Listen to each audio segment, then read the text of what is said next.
This week I'm joined by James Riley, who is a Fellow of English Literature at Girton College, Cambridge.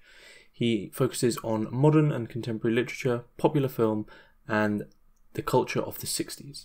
In this episode we discuss his latest publication, The Bad Trip, Dark Omens, New Worlds, and the End of the 60s, alongside discussions on counterculture, evil, poststructuralism, activism, and control.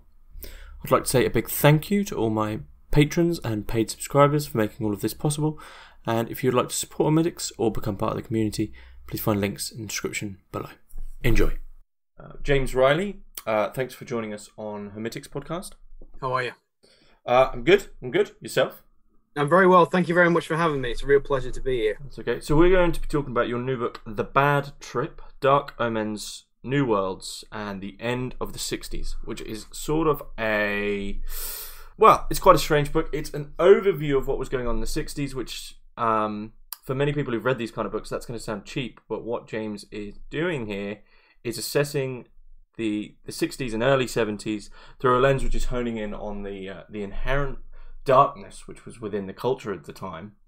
So before we jump in with the Hermitix question, just tell us a little bit about yourself, James, and why it was you came to write this book. Well, thank you very much again for having me, and hello to everyone who's listening. My name's James. I am a writer and academic. I currently work at the University of Cambridge. I'm a Fellow of English at Girton College in Cambridge, and I specialise in the modern and contemporary periods, broadly the 20th and 21st century. So I teach across that field, but I also do research in that area. I've got a big interest in the beat writers, William Burroughs, Jack Kerouac, those kind of people.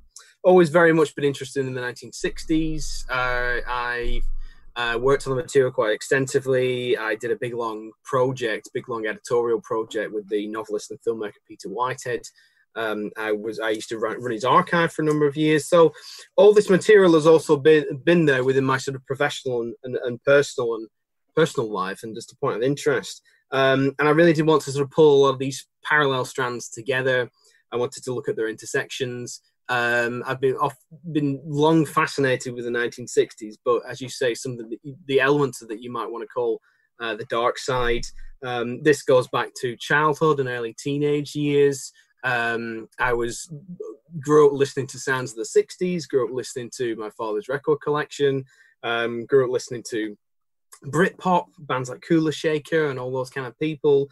But I was also really interested in that every time you actually looked into 1960s culture, whether that be film or television, there was a lot of the sort of brightness and the bright psychedelic colours and a lot of the kind of day glow optimism that you might expect. But you didn't really have to look very far to see some of these slightly stranger, slightly darker elements. And what really sort of fascinated me is that they often starkly juxtaposed each other. If you look at reruns of Top of the Pops from the mid to late 60s, you'd see kind of saccharine pop, and then immediately followed by the crazy world of Arthur Brown, a guy with his head on fire, saying that he was the god of hellfire, dancing around on a sort of mainstream tea time music show. And when you look at all those sort of cult TV like The Avengers and The Prisoner and Adam Adamant and Department S, they play into that kind of James Bond, the sort of spy-y, jet-setting, aspirant demographic. But there's also elements of the surreal. There's elements of sort of inner states, quite difficult and extreme psychic territories that are playing out in a lot of that material, which was there in the general culture. This is not sort of underground culture of the 1960s. That's part of its popular culture and its general fabric. So the sort of proximity of those slightly stranger, slightly darker elements, the sort of other side of the mirror aspect of the 1960s, and it being so close to the surface, always really intrigued me. And also you've got this range of events that seem to accumulate towards the end of the decade: the Manson murders, the Rolling Stones concert in Altamont, the way that they seem to be so opposed to Woodstock. this is the kind of cultural history that I really wanted to investigate, and I really wanted to sort of tell that story. It's a story that's been told before from different perspectives, but I wanted to pull a variety of different things together, really explore those seemingly quite jarring juxtapositions, tell a few stories that perhaps hadn't been told before, and put things together to create something of an uncanny history, seeing something which is very familiar, like the 1960s, but rendering it in hopefully an unfamiliar new light. Mm-hmm, mm-hmm. And a lot of these things I think we'll touch on, but I begin here with the Hermitix question. Yeah. You can place 3 thinkers, living or dead, into a room and listen in on the conversation. Who do you pick? Well, I'd pick Sigmund Freud for a start off. Okay. And then I would pick Gilles Deleuze as my second dinner party guest. And then I'd pick John Cunningham Lilly. Freud and Deleuze, I'd just be extremely interested to see the extent to which they do argue. Just the extent to which there are as many fireworks as their works would suggest. Could they possibly find some kind of common ground in their conversations? Would they even be able to get a word in between each other? And John C. Lilly, I think, will work as an interesting kind of third in that triumvirate. I'd like to see him try to convince Deleuze and Freud to get in the flotation tank, which obviously he would have with him in the room, because he'd be trying to peddle that experience. Because I think Freud and Deleuze probably needed a little bit of time in a flotation tank to think through and to put some of their ideas in practice. So I think it would probably be a noisy meeting between the three of them, but it will be extremely interesting, I think, to see their work sort of begin to overlap. And take the opportunity to see what might be the point of intersection and entanglement that emerges between them.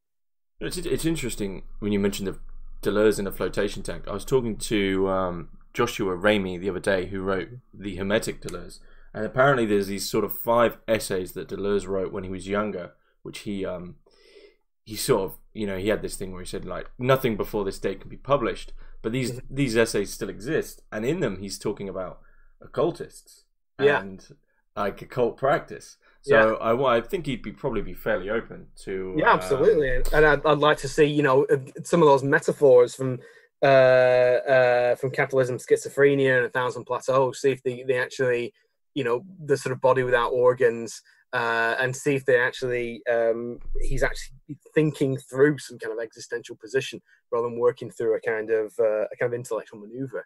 That would be very interesting, I think. Yeah, I'm not sure what Freud would make of him, though. Like, in terms of, I don't. Even though it's called Anti-Oedipus, I still think he's, him and Guattari still retain. They still mention keeping some territory, and I think they understand the importance of these things. Absolutely. So I do wonder what Freud. I think Freud would probably just push schizoanalysis to the side, and I think he was probably a bit too much of a serious chap. I mean, when Jung mentioned all the occult stuff to Freud, I think he just he threw it to the side. So I can't imagine what he'd make of schizoanalysis. Well, I can't.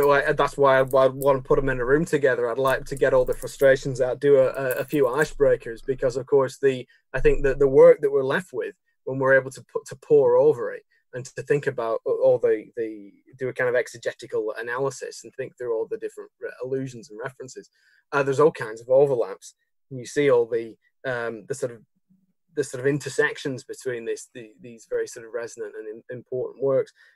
Whether or not they can get past the personalities, I don't know. Whether they can actually get past the personalities, I don't know. And I suppose I'd be curious to see in that thinking exercise whether or not they can actually stand to listen to each other. And John, was it John C. Lilly? I don't know too much about him. So what was he like as a person? John C. Lilly was one of these figures who becomes associated with the counterculture as the 1960s move into the 1970s. And he's somebody who comes from a very academic and experimental background. He has links to what you might broadly call the sort of military-industrial complex in America.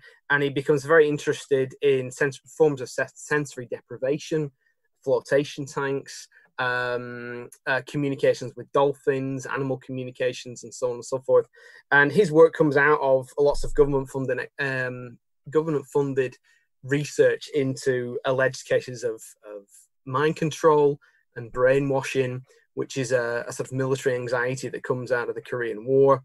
It also intersects with research into space travel and what might be the effects of long-term sensory deprivation and a lack of stimulus within those kind of contexts.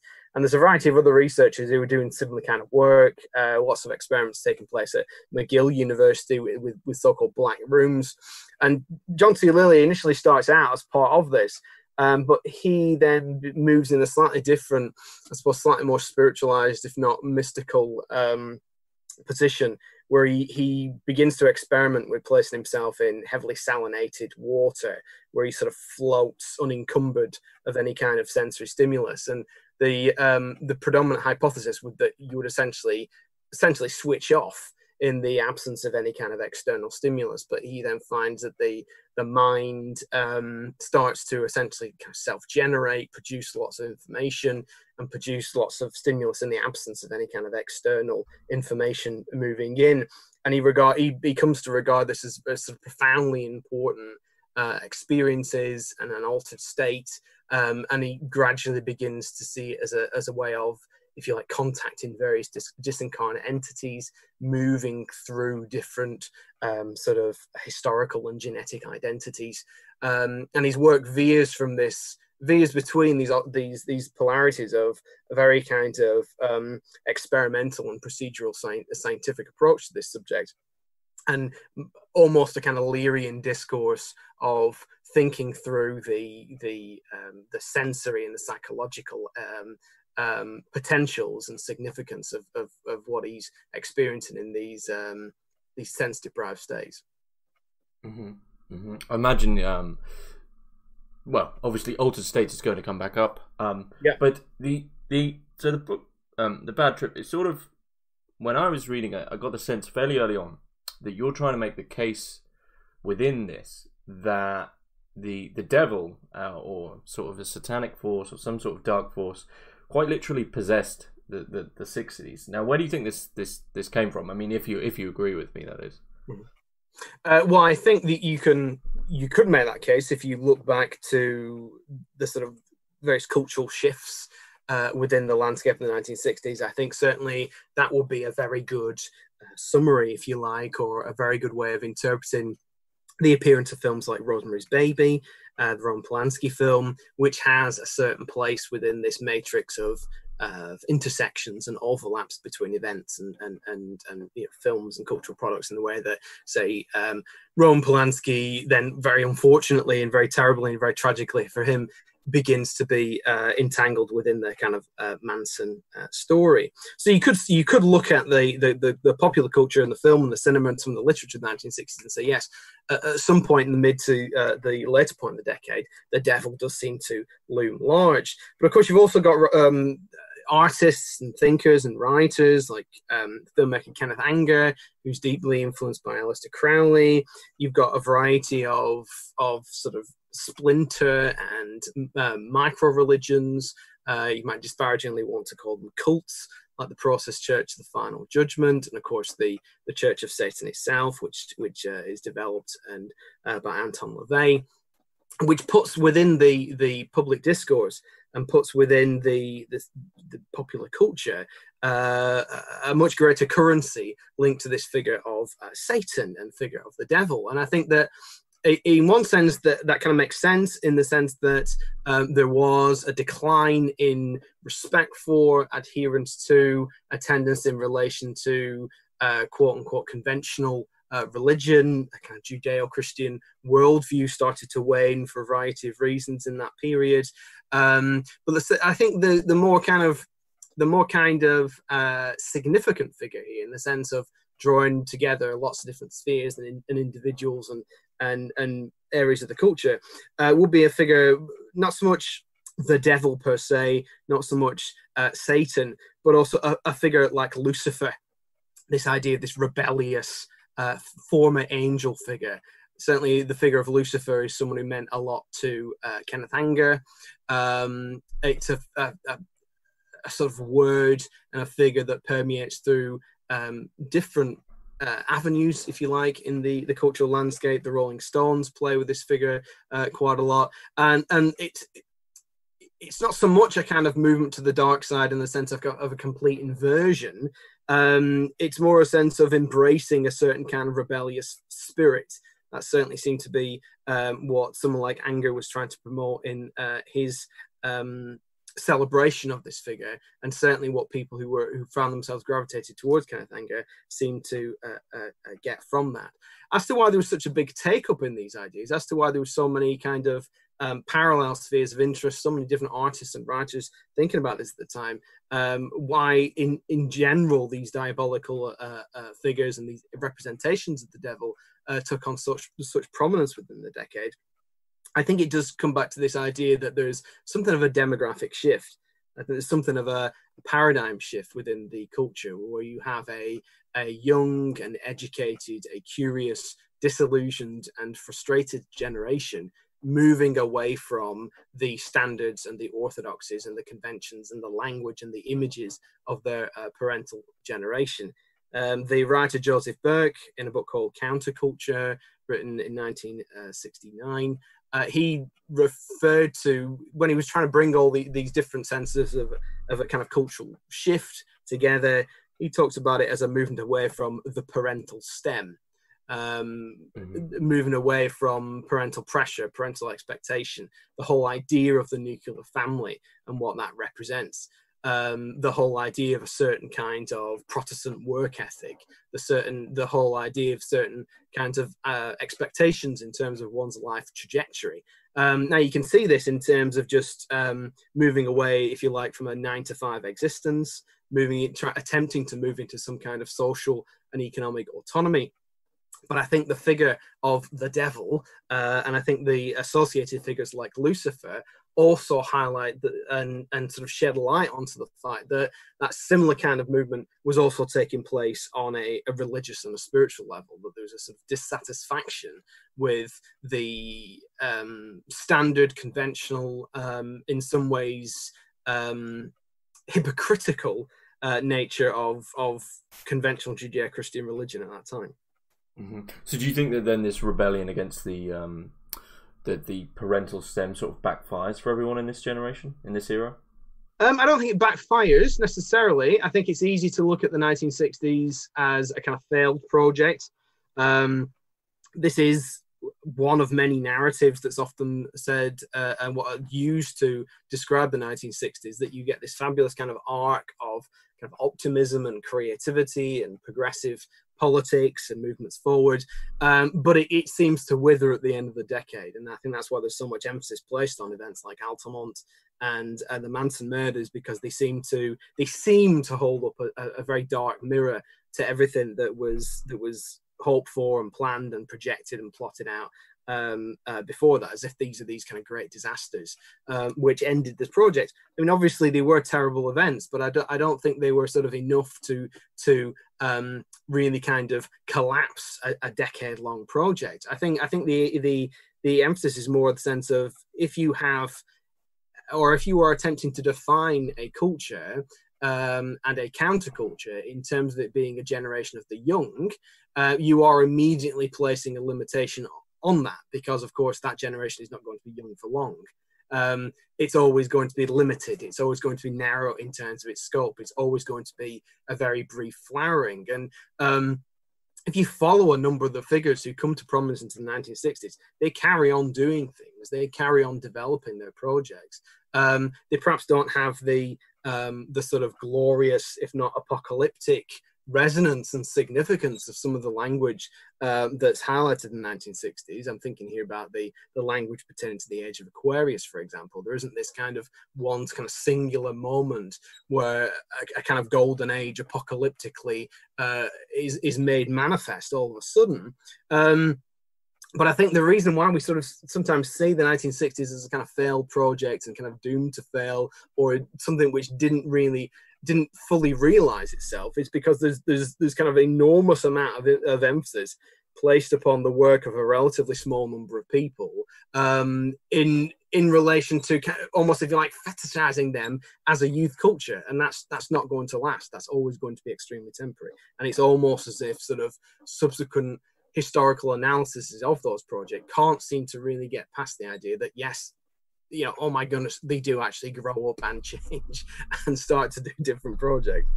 So then, perhaps we're going a bit before. Well, with this question, I'd be going a bit before the book. So the book's 60s to early 70s. Yeah. But what do you think it was about the era prior that made everyone in the 60s, perform? You sort of, want to drop out and want to just channel their chaotic side. Yeah, I mean, one way of looking at that is to say, well, there's a certain exceptionalism linked to the 1960s, in the sense we celebrate this so-called counterculture. But another way of thinking about this is that, that movement, that impetus is not just limited to the decade of the 1960s. Certainly, if you look across the 20th century, you can see repeated iterations of one generation challenging the other in a variety of ways. I mean, you can think about you can date this from, say, elements of the fin de siècle and the kind of the aesthetic movement and the decadent movement. You can move through this in terms of looking at various strands in modernism, and then you can think about, say, beat writers in the 1950s and so on and so forth. So in one sense, the sort of impetus and the cultural drive that we're talking about here has various other examples and instantiations. It isn't just unique to the 1960s. As regards what actually prompted the appearance of that impetus and prompted its own manifestation in the 1960s, yes, you're right, it does very much precede the decade. And I think the kind of energy and the drive and the commitment that feeds into the manifestation of that kind of countercultural impetus in the 1960s has a lot to do with the end of the Second World War. The end of the Second World War, it ends in a very particular way. It ends with Hiroshima and Nagasaki. It ends with this movement into the atomic age, and it ends with a very spectacular demonstration of the fact that human culture, in terms of its scientific and technological expertise, has moved into a zone in which that expertise essentially announces the possible annihilation of life on Earth. That's to say, technological capabilities as sort of exceeded the ability and the sort of mortal reach of those who initially put it into operation. And it's not just an element of sort of battlefield combat. With the arrival of nuclear weapons and their testing and their use, it's really changed the kind of the cultural and the social and also the spiritual landscape. So I think that the generation who come of age in the 1960s come of age with a combination of feelings and attitudes, an enormous sense of trepidation about the possibilities and the potentialities of another global conflict, and a sense of its imminence. Okay, but also, in addition to that sense of anxiety and fear, there's also a real sense of frustration and a real sense of disillusionment as regards the prior generation who effectively brought that into operation. The sense that, these governments and these parental structures and these kind of family structures, which are sort of a microcosmic reflection of the wider governmental structure, these are the ones who sort of marched into the Second World War. This is what this technological expertise and precision ushered us into. This is what it is has sort of given rise to. All of these terrible things happened, as it were, on the watch of the prior generation. So certainly, if you look at the writing of someone like Jeff Nuttall, who was a writer, an artist, and a poet, who wrote a very interesting book called Bomb Culture, which was published in 1968. He looks at the countercultural movement of the 1960s and what was called the English underground, and he looks at its poetry and its artistic movements, and he says that this is the kind of obvious shift and the obvious manifestation, the obvious creative direction to go in for a generation who are growing up in what he calls a post-Hiroshima napalm-scorched world, in the sense of the art and the movements are in some ways expressing a kind of revulsion and a disgust and an anxiety towards those events and those potentialities, but also attempting to create a kind of independence, a kind of autonomy, a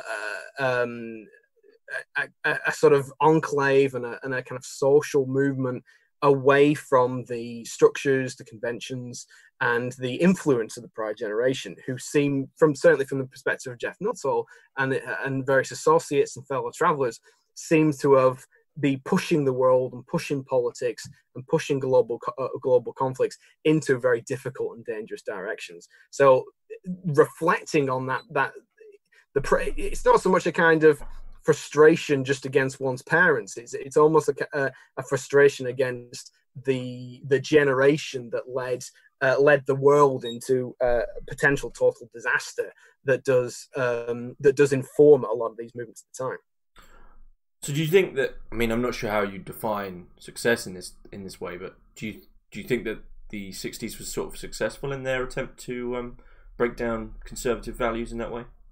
Well, I mean, you could mark one level of success in the extent of the kind of cultural afterlife that the 1960s have generated. I mean, they've loomed large in the popular and social imagination since the actual end of the decade. They loom large within the sort of nostalgia industry.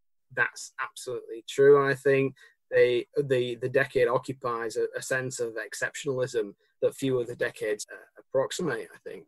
As to whether the sort of social, as to whether what we might refer to the New Left project was successful, one certainly sees at the end of the 1960s, as 1960 becomes 1970, there's a political shift towards the right.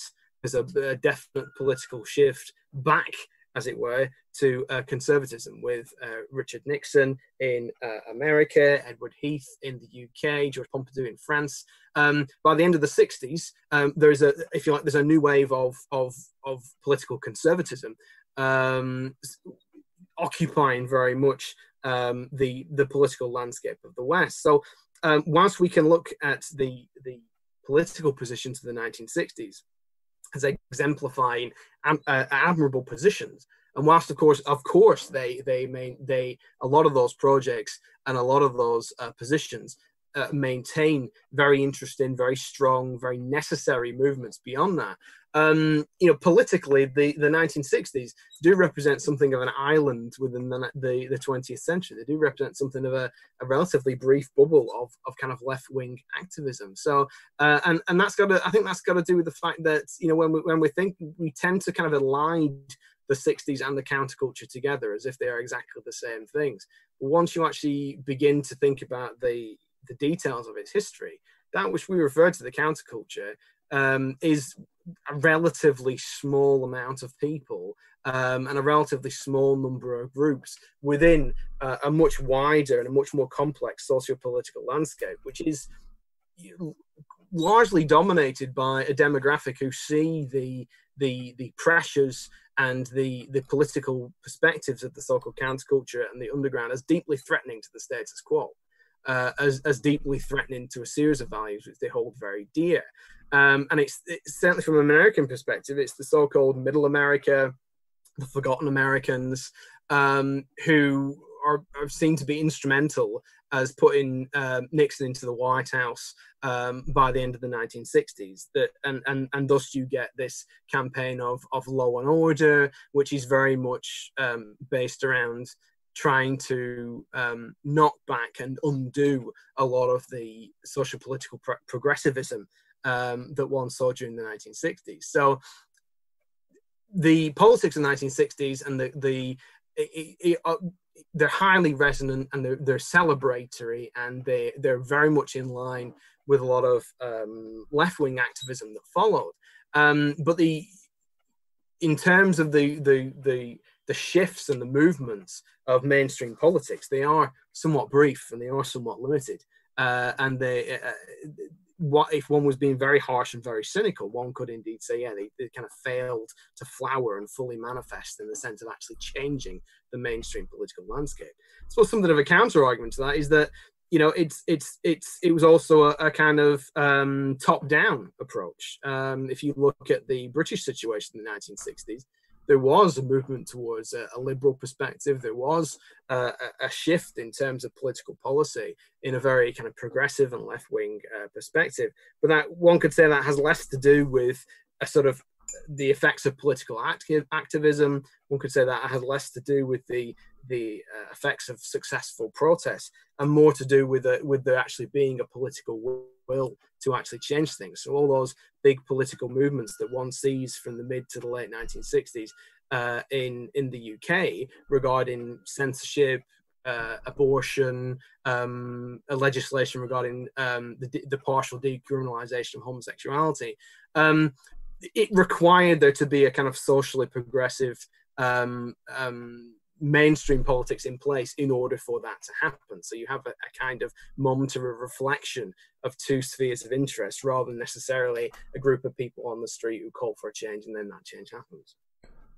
So what did the, because we often hear about the the hippies, the flower power movement, and I've got this written down here that it comes across in the book that what was going on is you had sort of free love on one side with the hippies, and you had this sort of hateful, chaotic paranoia on the other side with the Manson family. But then I have just noticed now that the hippies are obviously aligned with the left wing. The Mansons were sort of just this chaotic, nomadic hatred that was elusive. So what was going on with the right? And do you agree with the idea that in the 60s that you had the hippies and then you had the Mansons as sort of this moral spectrum? You can go one way or the other. You can go free love, or you can turn back to the man and just become sort of paranoid and hateful. Mm-hmm. Yeah, well, I think in one sense it's very easy to look at those as being extremely polarized groups, and in the various cultural histories of the 1960s, and this is something I kind of wanted to write, sort of review, really, not necessarily write against, but review. But Manson seems to appear as this troubling and traumatic anomaly, as if to say it's all great, it was all going perfectly well, and then Charles Manson turned up and sort of spoiled the entire thing. And I do think you're right in the sense of, yes, they represent polarities on, I think in our correspondence you were talking about a kind of ethical spectrum. I think that's absolutely right, that you have something of a peace movement, you have anti-war, you have flower power, and then on the other side you have Charles Manson that is apocalyptic, it's misanthropic, it is chaotic, and so on and so forth. But they're not as far apart as what one might expect. They're kind of mirror images. And I think the thing we need to keep in mind about Charles Manson is he's sort of older than the generation that we might refer to as stereotypical hippies. Once he actually comes on the scene, he is over the dreaded age of 30. And he arrives in San Francisco straight out of jail. He spent the majority of the 1960s in prison. And Charles Manson is somebody who was in and out of jail pretty much his entire life. But he went to prison in the very early 1960s following a series of parole violations linked to an earlier stage of imprisonment. And that was related to him essentially sex trafficking across America, where he was essentially running in the late 50s the classic kind of fraudulent talent agencies, something called 3-Star Enterprises, where he was meeting people straight off the bus in Hollywood, promising them all kinds of meetings with producers and agents and so on and so forth, and then essentially pressurizing them into prostitution. And that's what he ended up going to jail for in the early 1960s. When he gets out of prison and he goes to San Francisco and he goes to Haight-Ashbury, he effectively picks up where he left off, but he's not talking about casting agents and casting calls and meetings with producers. He very quickly starts to adopt the language of the hippies and the embryonic counterculture, but he's still targeting the same group of people. He's targeting lost, vulnerable, young women who are seeking some kind of anchorage, and he zeroes in on these people who seem to lack a kind of form of social support, and he very quickly makes himself the key point of anchorage in their life, and he draws this group together. So all of his language, which does speak of of a kind of spiritual seeking. He does talk about himself in a very kind of pseudo-mystical and religious way. He develops a kind of philosophy, and it would thus it's easy to see him as kind of the dark side of the counterculture, as if he's exemplifying it's kind of terrible apocalypticism, or indeed spoiling the project. But I think that's in some ways that's to give him slightly more credit than what he deserves, in the sense of he's still a con man. He's adopting a different language to achieve the same end, which is a closed unit around which he is able to exert full physical and psychic control. So it's slightly more kind of complex than just a pure binary, in the sense that you've got someone who is very cannily and very exploitative in his ability to tune into a certain discourse and then use it to achieve his own ends. And one could talk further about the psychodynamics of the family group, but my take on Charles Manson is that he does very much exemplify the kind of William Burroughs type subject, or the kind of position that William Burroughs would often talk about as being an agent who begins to believe his own cover story. He kind of exemplifies that someone who is in such deep cover that he begins to actually identify that cover image as if he as the person himself, and the sort of project takes on its own life. As to your question about where was the right in all of this, well, the political right were there, very much so. Purely and simply, there was a sort of big a kind of miasma and a pressure of conservatism, and the sort of the energy and the vibrancy that we see and that we kind of invest and linked to the counterculture of the 1960s. It's not just there in terms of its kind of celebratory, its own kind of internal propulsion, if you like. Its energy, if you like, is prompted and generated by, if you like, the force of its own opposition. That's to say, there was such a kind of atmosphere of conservatism that in order to occupy a counter position, it had to be very energetic, it had to be very visible, it had to be very spectacular. British and American society does not crumble in this time. What we're actually talking about when we're thinking about the counterculture and the underground, we're talking about enclaves within the culture at large. We're talking about relatively small zones. We're talking about relatively small kind of matrices that constellate around venues or events or points of interest or publications.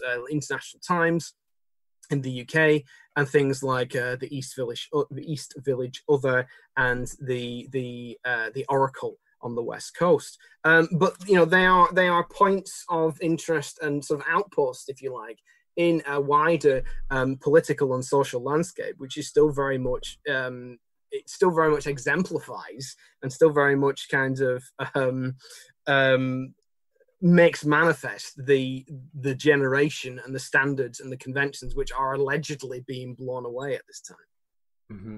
And with Manson, this is something that I'm so glad you included in the book. Manson had these sort of faint connections to this group, the Process Church of the Final Judgment. Now, many of the listeners have asked me time and time again to sort of find a way to do an episode on this church, because they're extremely elusive, extremely interesting, but there's not many people who are really writing about them, so it's quite difficult to find anyone. And there was one book from Feral House, but I believe the author has passed away.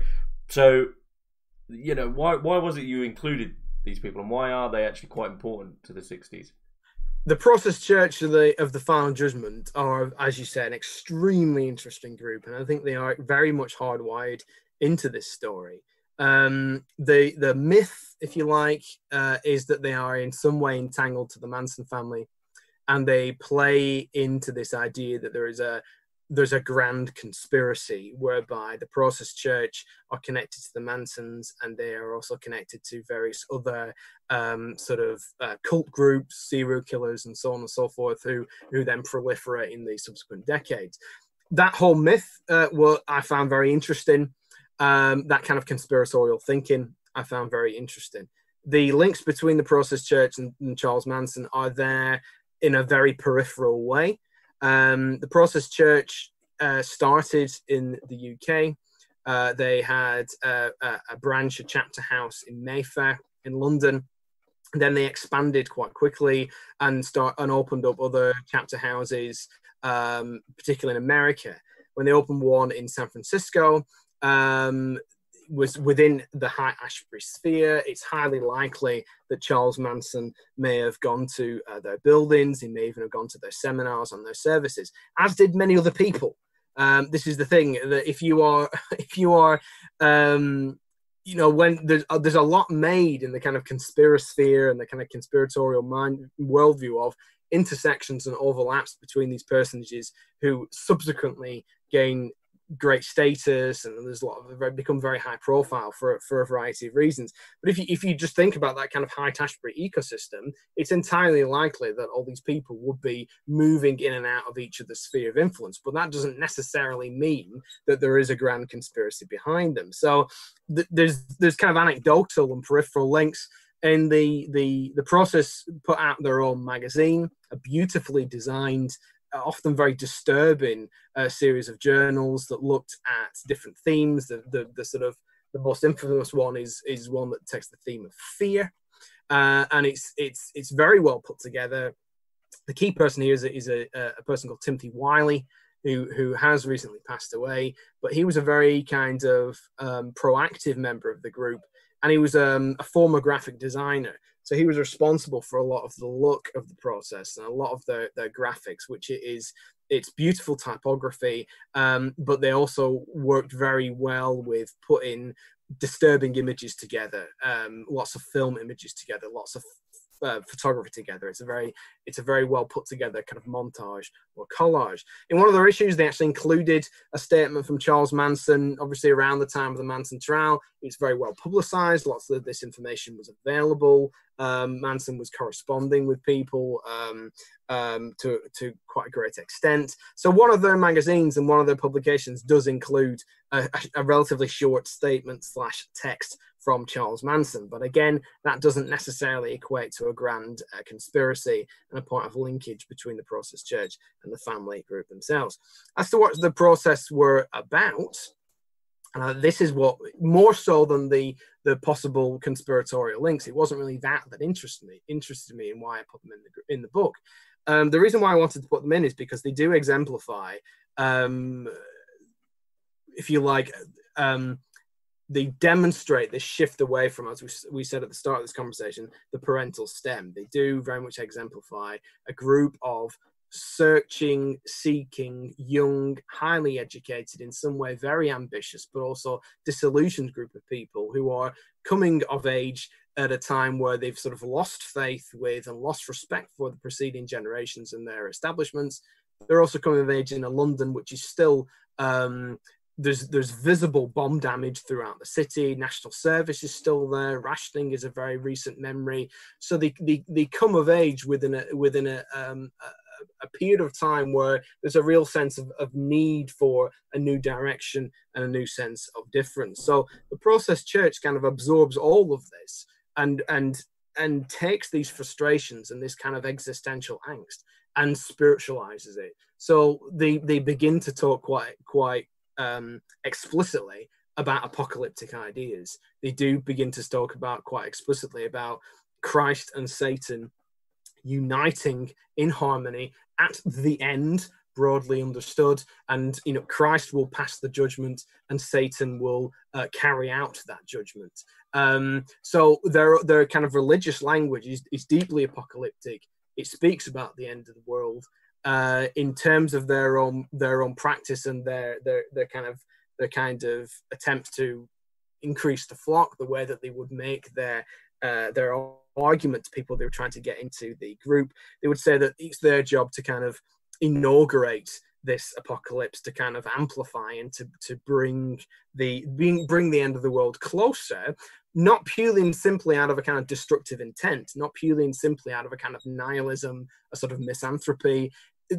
What lies beneath the language is this idea to unify opposites. Once we actually get beyond the sort of quite startling and quite starkly apocalyptic nature of their language, one finds something similar to and quite comparable to what we might find in things like the so-called Age of Aquarius and various Aquarian beliefs, that sense of society and the planet as a whole, if not the sort of human race, is due some kind of great change. With all these kind of warring forces within the individual, there is a need to bring them into some kind of unity, and that unification will be of such kind of significance and such kind of seismic potential that it will in effect be the end of the world. That's to say, the end of the world as we currently know it. And the world that we currently know it, from their perspective, was not fit for purpose. It was falling to pieces. It was not fit for purpose. It was not doing its job. It was not looking after, and it was not conducive to the health of the human individual. The process, I find that I am also very interested in them, not just because of the kind of the sort of shopfront worldview, but they also emerge out of another sort of set of influences and another kind of cultish type of behavior, broadly understood, in the sense of they're effectively a splinter group from Dianetics. They are effectively a splinter group from the ideas that constellate around L. Ron Hubbard, and Dianetics obviously later became the Church of Scientology.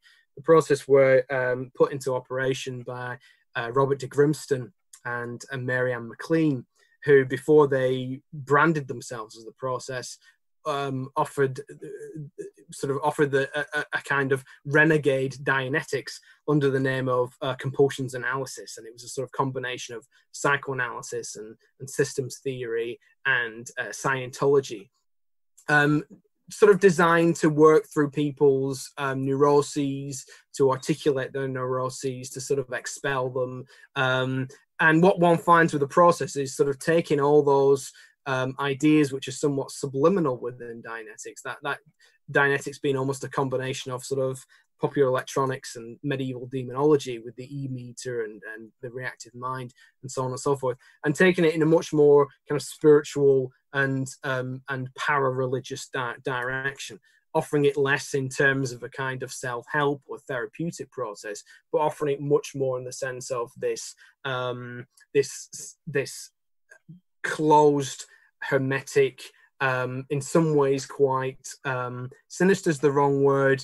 I say probably kind of extreme religious lifestyle, which comes complete with a very particular look, a very particular set of language, and also a very particular set of graphics. In addition to the very well-designed magazines, they're also known for their cloaks, their kind of purple-lined cloaks, their long hair, their beards. And I think this was a very carefully crafted look. And this is also something that influences me, interests me, not just about the process, but about a lot of these kind of groups in the 1960s, that there's a very knowing cultivation of a sort of public persona. The members of the process, it's as if they've stepped out of some kind of comic book. It's as if they've stepped out of a Dennis Wheatley novel. It's as if they've stepped out of some kind of Hammer horror film. That these kind of, their look is this it's kind of part hippie, but it's also something of a slightly decadent occultist aristocrat look. And I think that they actually worked quite hard to promote that kind of particular kind of semiotics, and that self-consciousness I find very interesting. The group as a whole has a relatively short life, but very momentous and very kind of event-filled. And they left London, they moved around America, and they had a very kind of extreme experience in where they kind of survived a hurricane, and that seemed to convince them that they were God's chosen group. And that gave them a renewed sense of commitment and a renewed sense of drive. And they came back to London sort of impassioned, both in terms of their exceptionalness, but also in terms of the commitment to this mission, which was a kind of a semi-apocalyptic mission where they were thinking about trying to unify these warring points of opposition within the individual.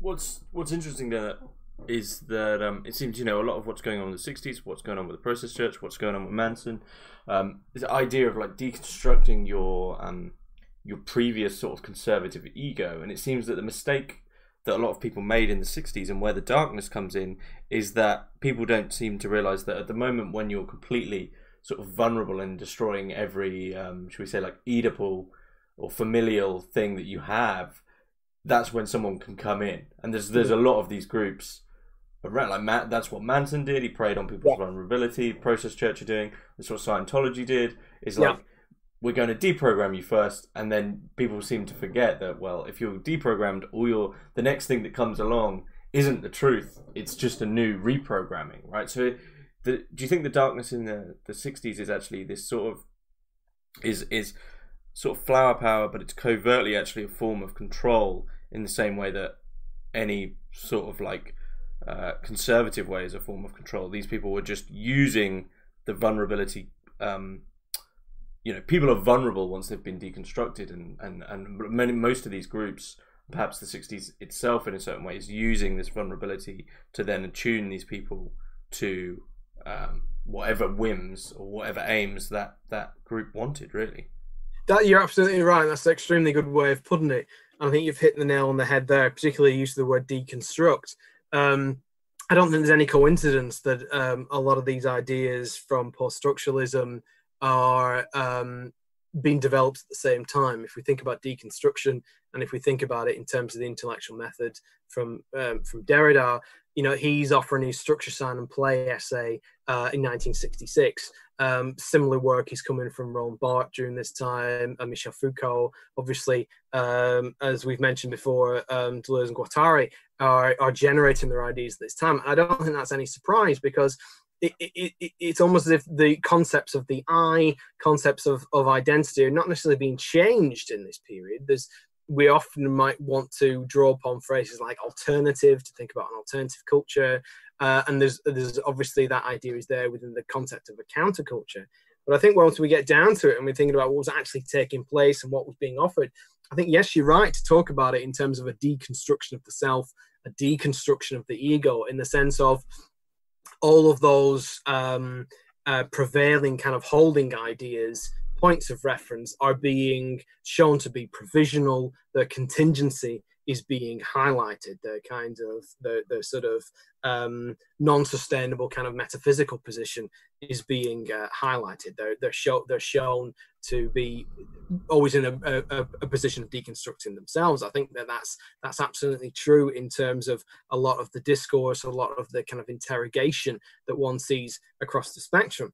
Within that, however, yes, you're also right that does open out a space for exploitation. It renders individuals very vulnerable. We're not just talking about a mode of textual critique here. We are talking about a way in which communities were being operated, micro communities were operating, and that's absolutely the way in which Charles Manson would work. He would remain in control throughout the various activities that he would put the family through. He would maintain the kind of anchorage position. He would be the person who could then reduce someone's defenses, reduce someone's sense of self, and then quite simply step into it. So yes, it was that mode of thinking that did open up a space for an enormous amount of exploitation. I think on the other side, one could also say that in different areas and different capacities, the deconstruction was not played out far enough. That's to say that, you know, you do have when we think through what was going on in Haight-Ashbury, when we think about what was going on in the London underground scene at the same time, the mid to late 1960s, there is this language of progressivism, there is this language of a kind of left-wing activism, there is this desire, broadly speaking, not to be like our parents, so-called, and what's also carried within that is this idea of seemingly quite defined gender roles. But at the same time, the counterculture was incredibly patriarchal. At the same time, that, you know, what was being promoted in terms of the overall discourse was often not put into practice in the way in which those communities and the way in which those enclaves operated. They were very traditional in terms of their gender boundaries. So, you know, these structures, these hierarchies, these kind of forms of intellectual scaffold were still very much there and still very much problematic within the underground, within the counterculture. And it was almost as if there was a failure to sort of realize that, or indeed an unwillingness to actually think through this. I think a very good example of that is Jenny Fabian's book Groupie, where she describes the kind of lifestyle of someone moving from one rock band to another. And on one level, the novel is this kind of celebration of a certain kind of hedonism. It's a celebration of a certain kind of sexual exploration. It's a celebration of a certain kind of sexual independence. But at the same time, Jenny Fabian is quite concerned to point out that each time her female figure moves from one band member to another, one group to another, she essentially occupies the same role. She becomes the kind of wife, secretary, mother, a facilitator to all these male figures. The sexual and the gender roles remain very traditional, despite this wider talk, despite these wider forms of behavior of changing all those hierarchies. So, do you think a lot of this liberation and this sort of emancipatory, these emancipatory acts, this, you know, libertine, decadent way of being, do you think a lot of it ended up then for its own sake and it was actually a bit surface level?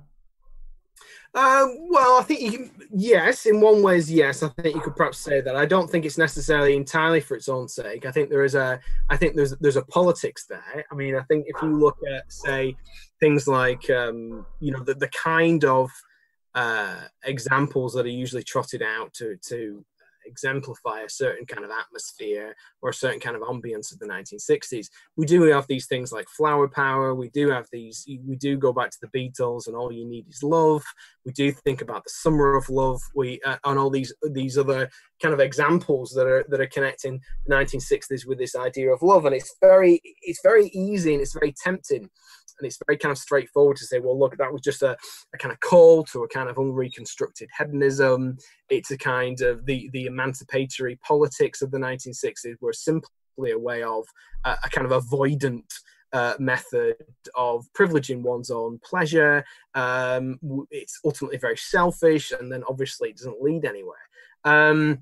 And thus it takes place within the subsequent popular imagination as this kind of dream world, as the scene that we might want to conjure or nostalgically remember when we want to experience a certain kind of vicarious pleasure away from it all. Like we might be fed up with our jobs, and thus we might want to think about kind of naked hippies running through a field, and thus it represents a kind of beautifully pleasurable kind of Elysium feel. I think that's a slightly too simple way of seeing it, because I think if you look at that language of love, there is a real kind of political impetus to it.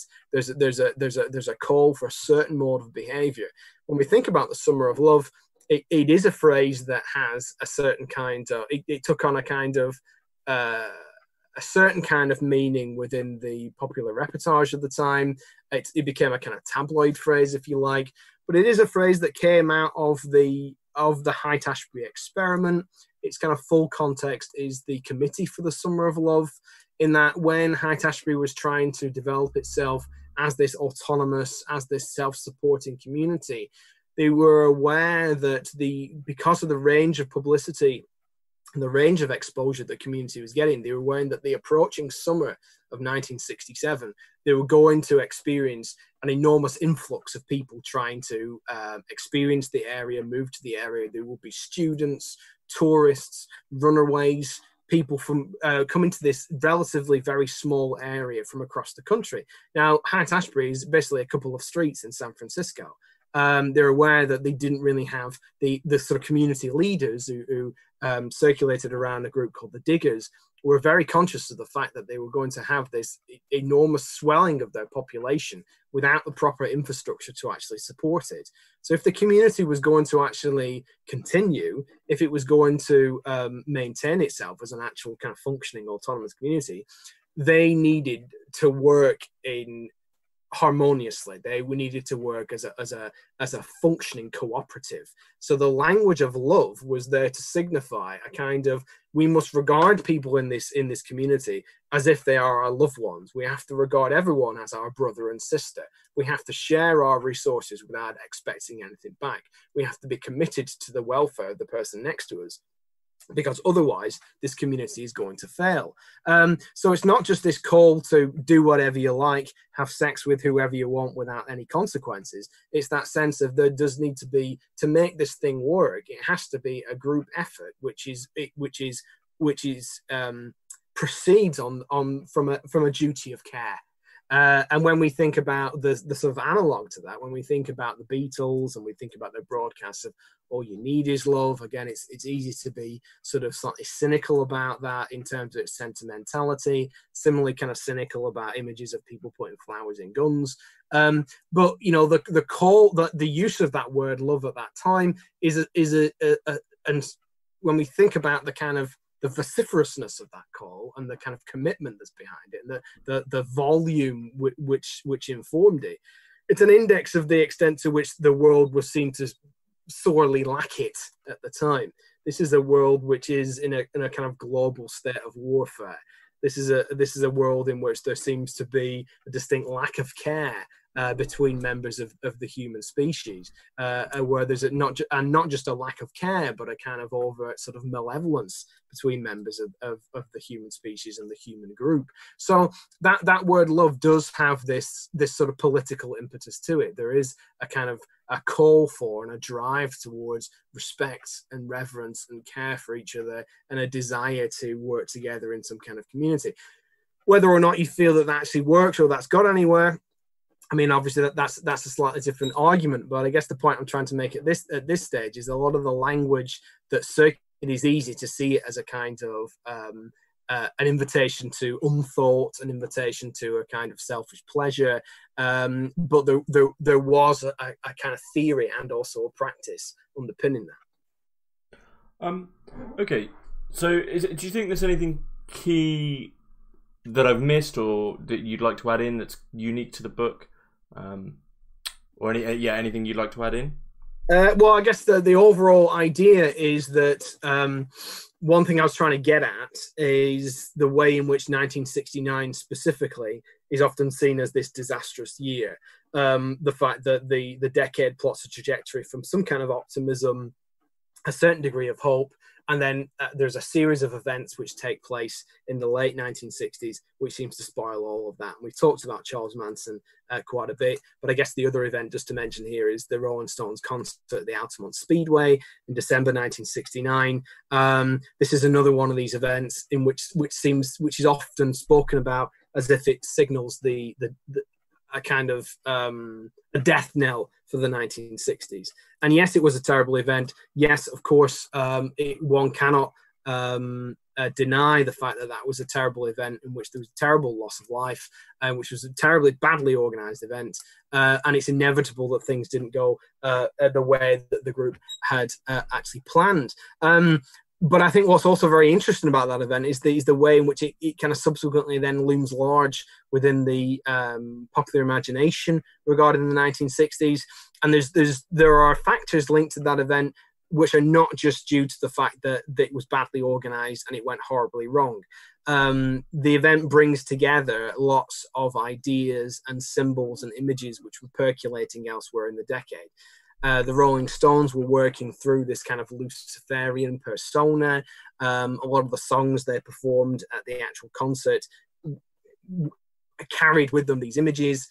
Mick Jagger was there with a kind of Omega sign emblazoned on his chest. The Hells Angels were there. It seemed to take place in a kind of apocalyptic landscape. It takes place towards the end of 1969, in December 1969.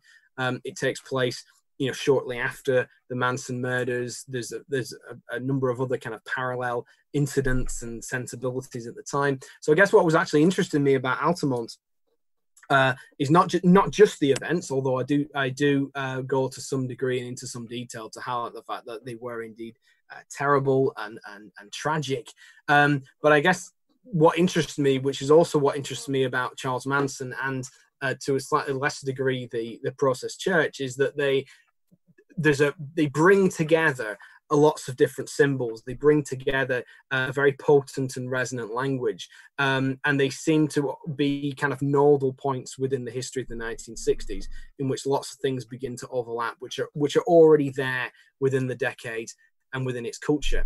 And it's because they're so kind of thus overloaded and overdetermined that they take on a life of their own. That Altamont ceases to name a kind of place or an event, but it seems to be almost this talismanic magic word that sort of sums up the end of the 60s, not the conclusion of the 1960s, but somehow the end of the 60s as a broader social and cultural project. So I suppose just as a kind of nod towards what I'm actually talking about in the book is I'm trying to get at what it is that causes a singular event to take on this kind of cult status, to take on this kind of symbolic resonance that far exceeds itself. And I think Altamont is a very good test case as to that kind of incident and that kind of cultural matrix.